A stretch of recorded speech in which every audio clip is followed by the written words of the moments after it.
Hello po. Hello po sa inyong lahat. Isang magandang umaga po sa inyong lahat. Good morning po sa inyong lahat. Ngayon po ay 24 ng September. 24 ng September 2024. At ang oras po dito sa Los Angeles, California ay alas 6:38, 6:38 ng umaga. Martes po ngayon at medyo makulimlim. Nais ko lang po mag-vlog, mga kababayan, mga minamahal, patungkol dito sa pinag-aralan ko kasi yung mga sinasabi ng mga KOJC pastoral. Kasi nahihiwagaan ako, sino ba yung tinatawag nilang ama? Parati kasi nilang sinasabi, praise the Father. Praise the Father, sabi nila.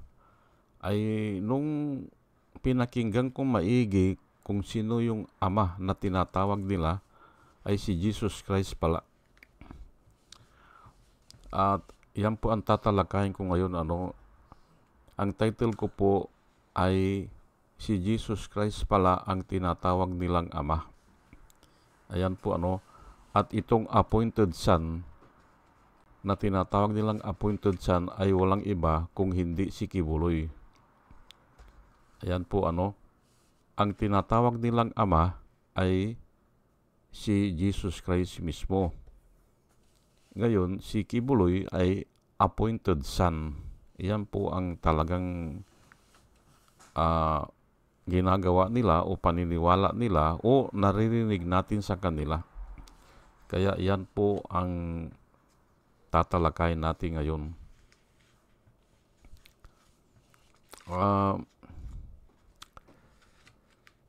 Aywan ko kung lahat kasi niyan po, mga kababayan, mga minamahal, lahat po iyan ay mayroong panggagalingan po Opo.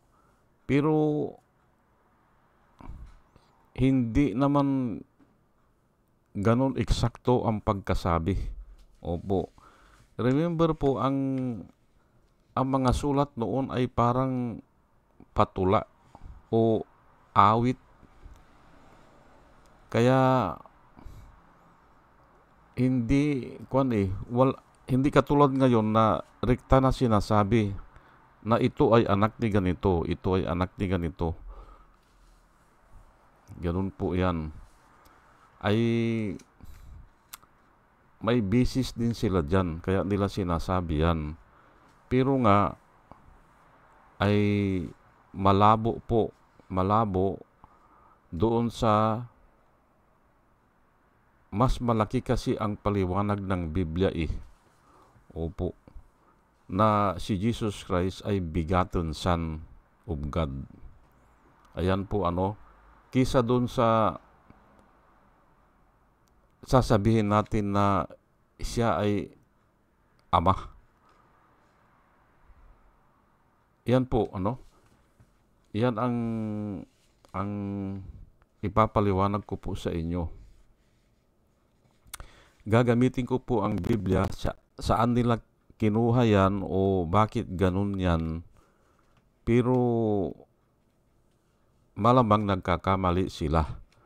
Malamang pero hindi ko naman pipilitin na tama ako. Pero ayan nga, mas maigi na alam natin yung pinanggalingan yan, kung bakit nila sinasabi yan o bakit sila naliligaw o bakit nila pinapangatawanan yan. Opo. May mga verse kasi na parang ganun ang sinasabi, pero implied. Opo. Ayan po ang ipapaliwanag ko ngayon. Kasi nga ako noon nagtataka rin ako bakit para bang niluluko na lang nila, hindi ba? Yung mga deklarasyon nila, kaunting salita, praise the Father. Kaunting salita, praise the Father. Parang naglulukuhan lang o niluluko nila ang mga salita. Kaya pinag-aralan ko, ayun pala ang Father para nila o ang itinuturong nilang Father ay si Jesus Christ. At ang appointed Son of God ay si Kibuloy. Ayan po pero bago po ako magpatuloy, ay hayaan nyo muna po na pasalamatan itong mga subscriber po natin. Ito po sila, batch number 2 po ito. Salamat po sa inyong lahat. Pusikat, Doris May, Antonino, si Ronel, si Ibi Compio, si Joey Valenzuela. Salamat po sa inyong lahat. Third pangatlo, User NB, Parot, Pabs Naranja, Romel Solier, Padua Lloyd Travier, Andre Sanario, Jonah Canao, Rosana Kawili. Salamat po sa inyong lahat. Bir Orozco, Ernie Calyago, Christine Joranas, Digna Umali, Julie Antan, Jose Labir Niabot, Andy Gimpaw, User GH, RC Guillermo, Joseph Araujo, Mayra Medina, Rafael Aquilato,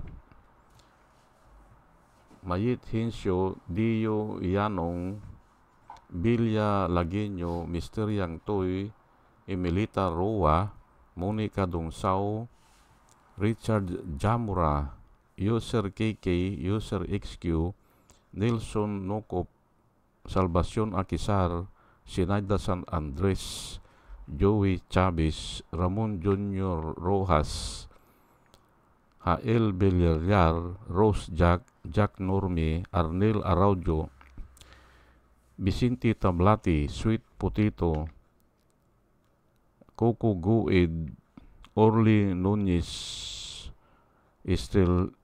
Estrella Rombano, Arian Mendoza,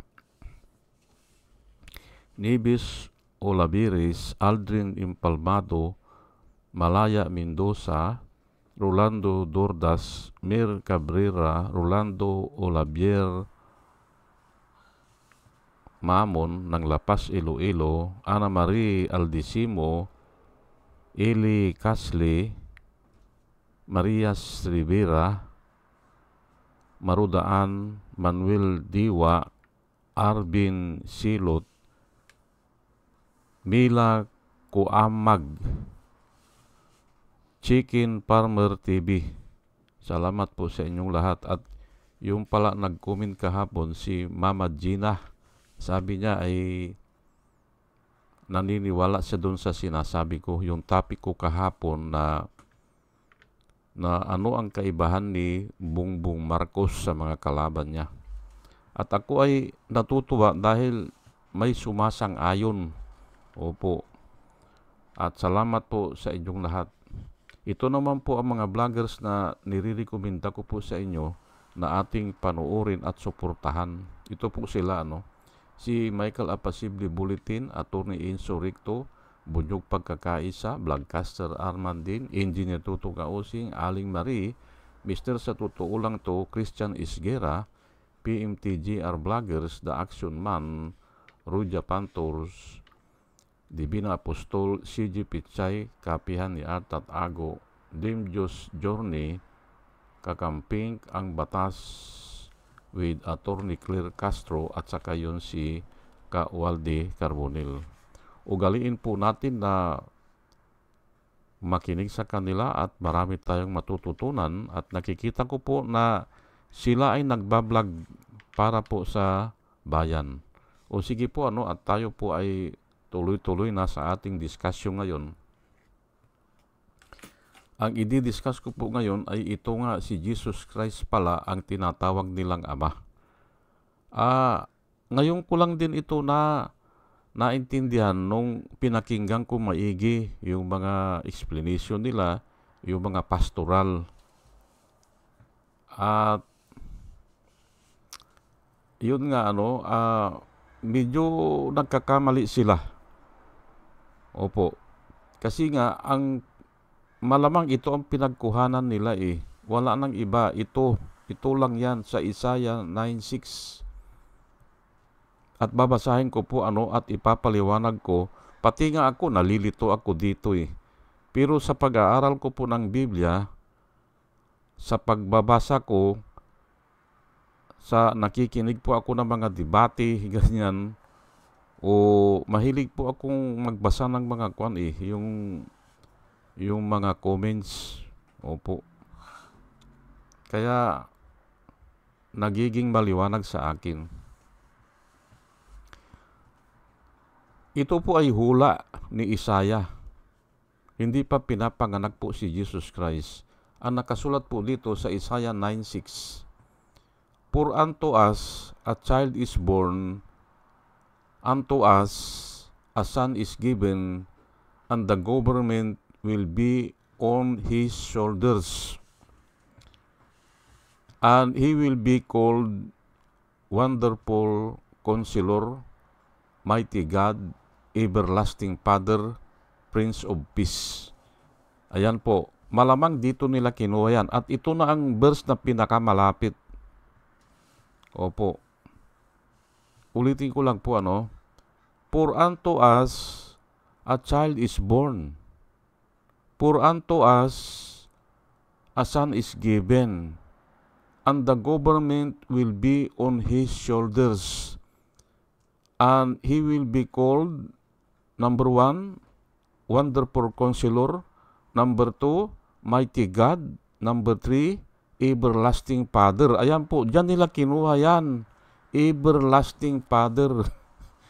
At number 4, 1, 2, 3, 4. Number 4, Prince of Peace. 4 po ang pangalan.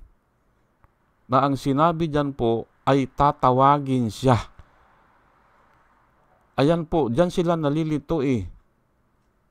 Tatawagin lang siya ng Everlasting Father. Ayan po Diyan sila nalito o nahulog sa kamalian. Tatawagin lang po yan eh. Di ba? Parang ako ang pangalan ko ay Simon. Pero depende kung saan ako lugar napunta, may tawag sila sa akin. Opo. Ganun po yan. Depende. May tatawag sa'yo na mabait, ganyan. O engineer, ganyan. Kasi yun ang profession mo. May tatawag sa'yo na malakas. Kung alam nila na malakas ka. Ganon. Depende yan. O nung bata ka ay iyakin ka, ay tatawagin ka nilang iyakin. Tawag lang po yan. Diyan sila nalilito. Ulitin po natin at itagalog na lang po natin for unto us o ibibigyaw daw ipapanganak daw ang isang isang child o bata at bibigyan daw tayo ng isang anak na lalaki, hindi ba? And the government yung tagapamahala, yung government nga will be on his shoulders. Ay pero hindi pa nagaganap ito eh. Opo, ito ay magaganap yan sa millennial reign. 1,000 years po yan sa muling pagbabalik ni Jesus Christ. Siya na ang gobyerno. Siya na ang bahala dyan. Yan po and he will be called, kung tatawagin siya ay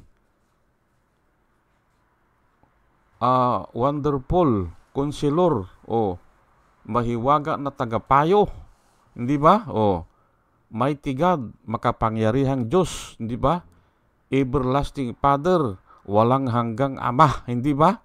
Diyan sila walang hanggang Ama at saka Prince of Peace o kaya ay Prinsipe ng Kapayapaan.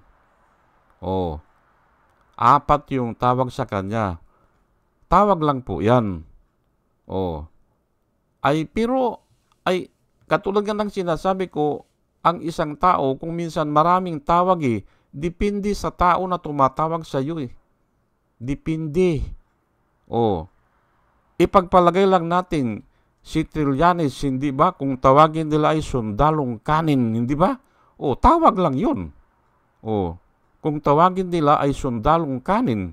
Noon yan nasa mga vlogger yan nasa yung print media, hindi ba? Sinusulat yan. Sundalong kanin. Wala namang kwenta yun. Walang ibig sabihin yan. Kung tawagin siya ay sundalong kanin. Kaya nga po, kailangan alam nyo po yung kung tatawagin siya. Hindi ganito po yan Ang akala nila ay siya na yung walang hanggang Ama. Tatawagin lang po siya.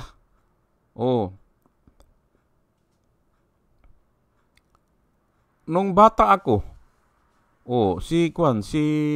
may pelikula yun na Patok sa Takilya yun Sino ba yun? Yung Tamblingiro. Ang title po ay Kung Tawagin Siya ay Bathala.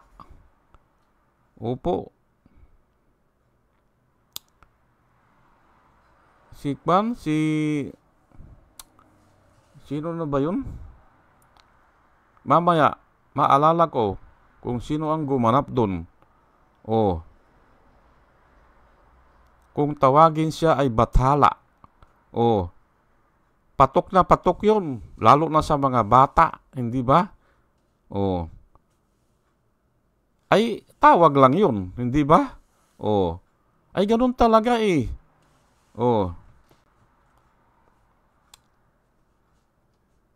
Sino ba yun? At yan nga, dyan sila nagkamali. Kung tatawagin siya ay walang hanggang Ama, ay yun na ang kwan nila. Ay siya na yung walang hanggang Ama. Ayun yan. Ngayon ay ipagpalagay na natin ay bakit ba ganun? Bakit ba ganun ang nangyari? Ay pero nga wala naman na sinasabi na siya na yung walang hanggang Ama. Hindi naman tatawagin lang para maintindihan nyo po, hindi ba? Tatawagin lang. Kaya nga ang sinasabi ko, depende sa tao yan Kung kaibigan mo ay maganda ang tawag sa'yo, pero kung hindi mo kaibigan ay iba ang tawag sa'yo, hindi ba? Ganun lang po yan. Pero hindi nangangahulugan na ikaw na yun. Hindi ba?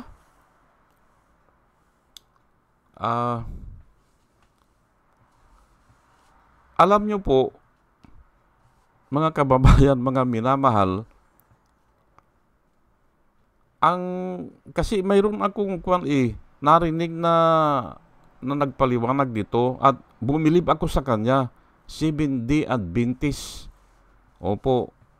Sa akin kasi kahit anong relihiyon nila, pinapakinggan ko po yan. Pero pinupulot ko yung mga aral.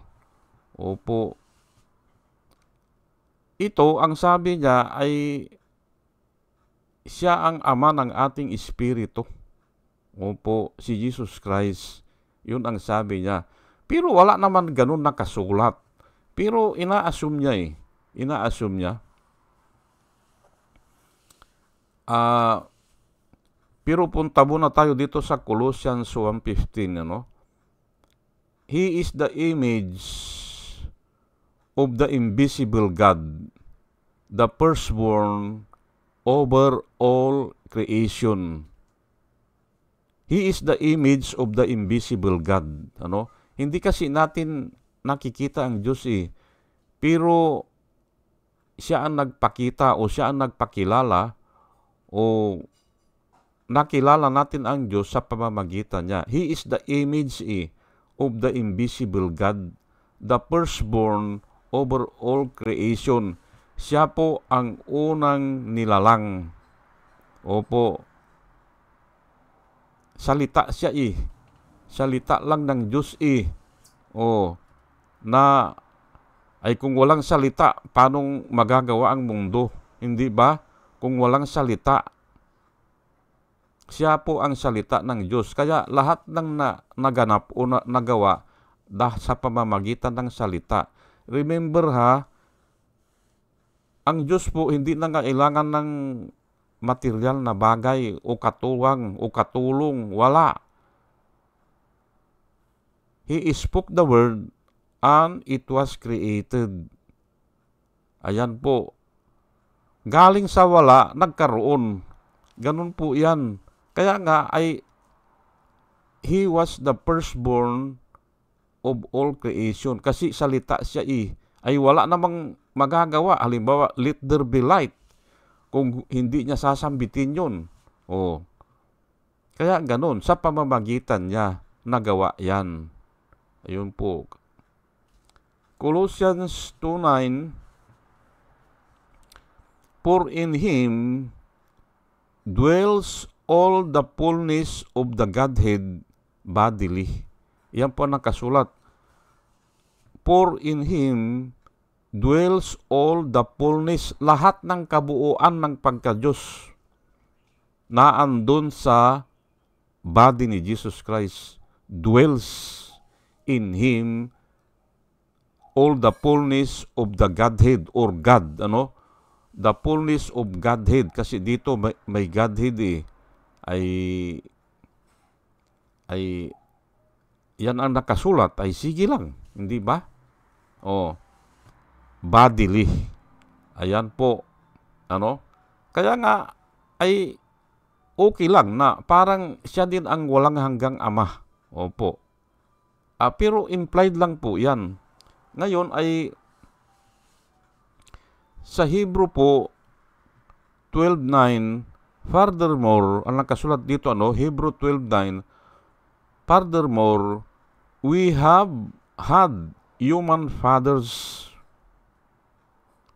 who corrected us o who disciplined us.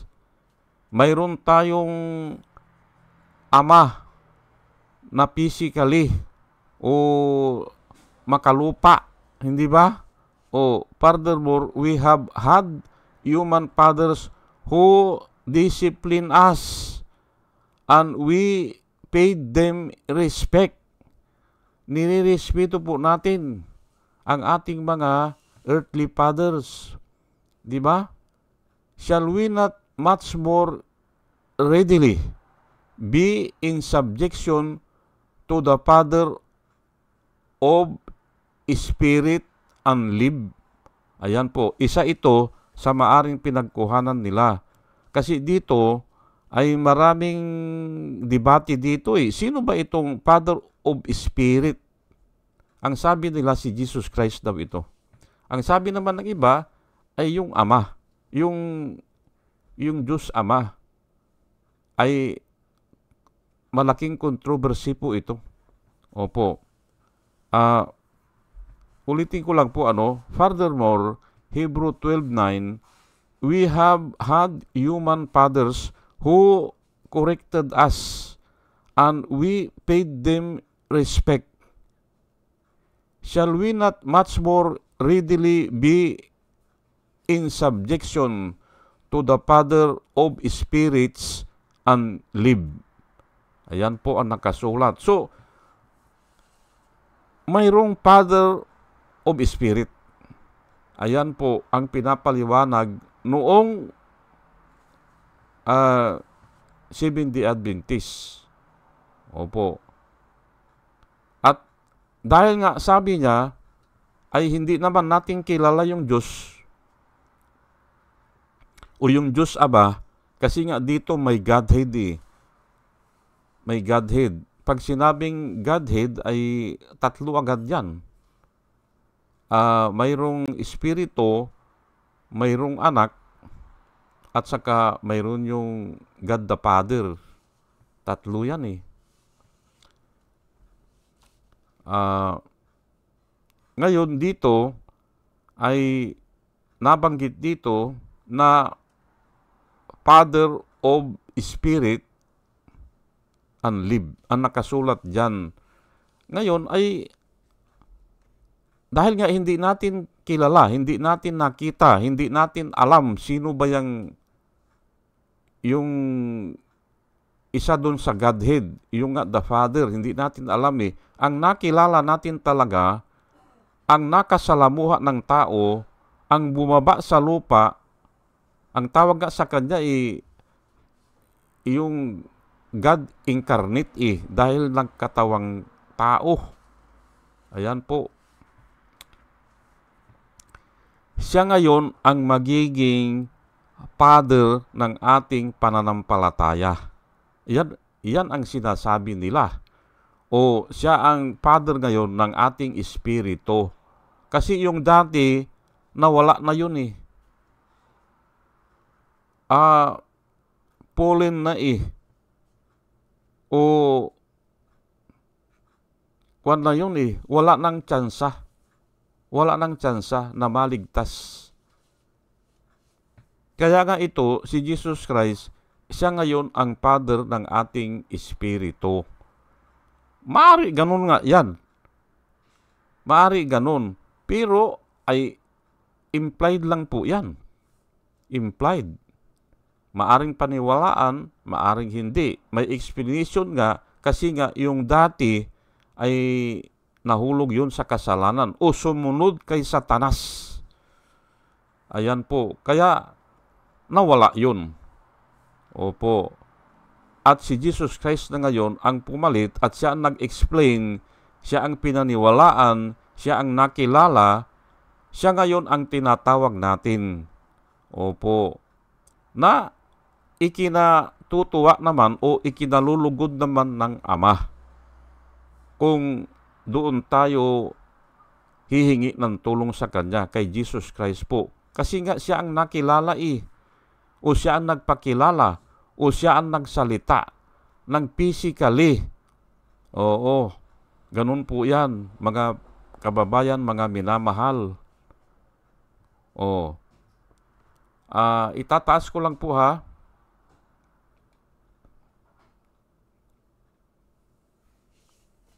Luke 3. Ngayon ay para maalis tayo sa controversy. Opo, Kasi ay marami po din ang nagkakamali lalo na ito si Bato de la Rosa, hindi ba? Lahat daw tayo ay anak ng Diyos. Ay oo nga, ay mayroon nga ganon. At dito nang galing yan. Yan ang ipapaliwanag ko ngayon. Lahat tayo kanya anak ng Diyos.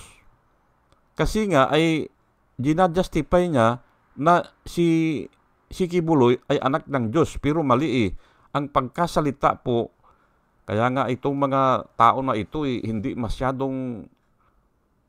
sila masyadong nagkuhan sa word Yung mga twisting ng word, hindi nila pinag-aaralan. Ang sinasabi po ni Kibuloy ay siya ay appointed son of God. Opo. Ngayon, kung kiniklaim ni Bato, lahat tayo ay son of God, ay ito po, babasahin ko na nagkakamali siya dyan. Hindi ba? Pero pwede rin totoo. Kung ang pagbabasihan natin ay saan ba nanggaling. Ayan po, ito po ang Luke 3. Simula po kay Jesus Christ, Trines. Sino ang tatay?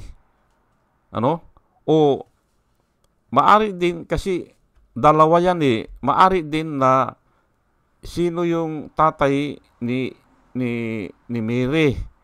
Maari din ganun kasi nga pinagkakaguluhan yan ngayon na bakit daw dalawa yung linyada.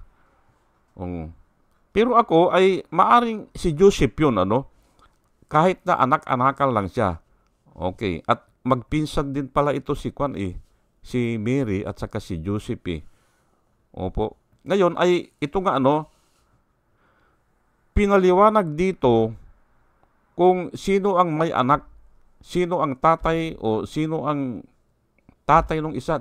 Ganun po yan hanggang umabot kay Adan.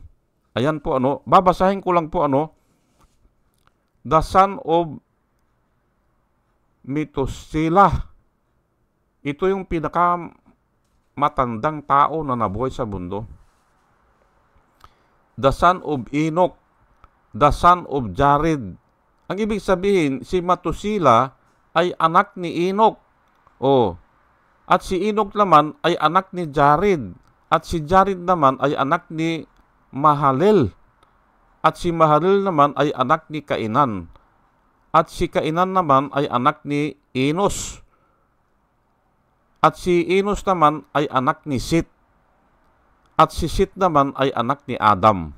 Ayan po kung babasahin mo yan na ganun po yan. The son of Methuselah, the son of Enoch, the son of Jared, the son of Mahalalel, the son of Kainan, the son of Enos, the son of Seth, the son of Adam. Alam natin na si Seth ay anak ni Adam. Ngayon, ang susunod dyan, the son of God. Si Adam ay the son of God. Yun po ang tinawag dito. Pero, kaya isinulat po yan ay dahil ipapakita saan nanggaling yung linyada ni Jesus Christ. Yan po ang purpose niyan. Saan nanggaling ang lahi ni Jesus Christ. Hanggang doon po yan kay Jesus Christ At mayroon pa din sa Old Testament na isinusulat doon ilan ang edad ni Enoch nung pinanganak niya si Matusalem. Ganun po yan. Ilan ang edad. Kaya nga alam natin kung ilan ang edad ni Adan ngayon. Dahil doon, matitris po, ilan ang edad nito nung pinanganak niya yan. Ilan ang edad nito nung pinanganak niya yan. Ganun po yan. Naandun po yan sa Old Testament. Opo. Ang alam ko ito si Seth, pinanganak ito ni Adan noong siya ay 130 years. Ayan po. Kaya nga, nakukuha po ang edad ng kwan ni Eva at saka Adan. Ayan po Pero hindi po yung creation, hindi po. Hindi po yun. Ang edad lang ni Adan at saka ni Eva. Wala pang 7,000 years po yan ang layo natin. Wala pa. Dahil nga dyan, naka-record po sa Biblia. Ngayon, balikan po natin si Adan ay tinawag na son of God ay kasi nga ay ang ibig kasing sabihin sa ama ay ano ang pinanggalingan mo o saan ka nanggaling. Kaya ama. Yun po ang ibig sabihin nung mga kapanahonan na yan ay yung anong ibig sabihin ng ama. Ganun po yan. Kaya nga ay nagkakamali ito si Kwan si Bato de la Rosa ay sinabi niya na wala daw problema doon kasi lahat daw tayo ay anak ng Diyos. Ay oo nga, mayroong nga ganyan. Pero ay si Jesus Christ naman sinabihan niya yung mga Pariseo you are of your father the devil. Paano yan? Hindi ba? Magkukumplik po yan. You are of your father the devil and the wish of your father you want to do. And he was a murderer from the beginning. He is a liar and the father of lies. Ayan po ang sinabi ni Jesus Christ, hindi ba? Ay si Jesus Christ did not commit any sin and no deceit was found in his mouth. Paano mo ikwan yan? Hindi ba? Ipipilit nila bato, anak tayo ng Diyos? Ay hindi po ganyan ang turo ng Biblia. Hindi. Ito sinabi lang yan para sabihin, saan ka nanggaling?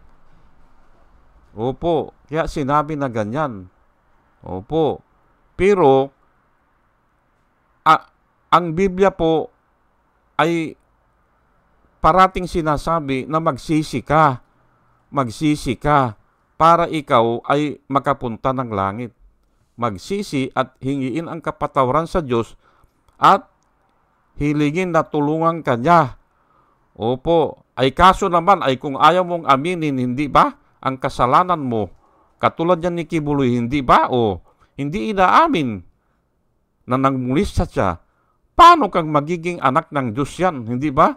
Ang una po ay, ang Biblia po nagsasabi, confession was made into your salvation, and your belief or your faith was made into your justification. Yan po ang nakasulat sa Biblia. Ginajustify ka dahil dun sa paniniwala mo. Na isisave ka ni Jesus Christ, naniniwala ka dun. Nasisave ka naman dahil sa confession mo. Sinabi mo yung mga kasalanan mo o inamin mo. Na handa kang parusahan kung ano man yan. Iyan po, bago ka maging member ng yung tinatawag na anak ng Diyos o mamember ka doon sa langit o masisave ka. Ganun po yan ang itinuturo ng Biblia. Paano kang masisave yan kung hindi mo naman inaamin ang kasalanan mo? Hindi ba? Ayan po. Ay ako nga, natatawa na lang ako dun sa sinasabi ni Bato de la Rosa na lahat daw tayo anak ng Diyos Hindi po. Nanggaling lang tayo sa putik at hiningahan yun ng Diyos, hindi ba? Yung putik na walang buhay became a living being ang nakasulat. Sa iba, became a living soul. Kasi nagkaroon yung mga espiritu at saka soul at saka may physical body. Ayan po. Became a living being. Ayan po. Hindi ba? Aywang lang natin, ito, pinapaliwanag ko lang po saan sila nagkamali. Doon sila nagkamali sa kung tatawagin siya ay walang hanggang ama. Ginawa na nila ngayon na walang hanggang ama. Although na ako, pwede ko rin sabihin na ang ama ko ng Espiritu ay si Jesus Christ. Pwede rin yan. Kasi doon ako natututo Doon sa mga sinabi niya siya ang author ng salvation. Pwede rin. Pero hindi pwedeng gamitin yan sa lahat ng bagay. Kailangan i-specify mo na ama ng Espiritu. Pwede pa siguro. Pero kung ama natin, pwede naman yun, hindi ba? At lalo na ngayon ito na sasabihin na anak tayo ng Diyos. Mali po yan. Hindi po ganyan ang turo ng Biblia. Ang turo po ng Biblia, walang maliligtas. Walang tsansa. Maliban na ikaw ay kahabagan ng Diyos. Habag lang po ng Diyos. Kaya maliligtas ang tao. It is through grace, not on your own volition or endeavor. Hindi po, not on your own strength. It is the gift of God. Nobody should boast. Hindi ba? Ay kung pupunta ka ng langit, ay ibo-boast mo na dahil sa iyong labor, hindi ba? Because of your labor, napunta ka ng Diyos, palayasin ka doon. Kasi kayabangan po yun Katulad lang yan na sinasabi nyo na aayusin nyo ang Pilipinas, 6 months, matatanggal ang druga. Kayabangan lang po yan. Opo, walang makakagawa niyan. Wala. Noon pa yan, may alak na hindi ba? Si Lot, nilasing nung anak niyang babae, hindi ba?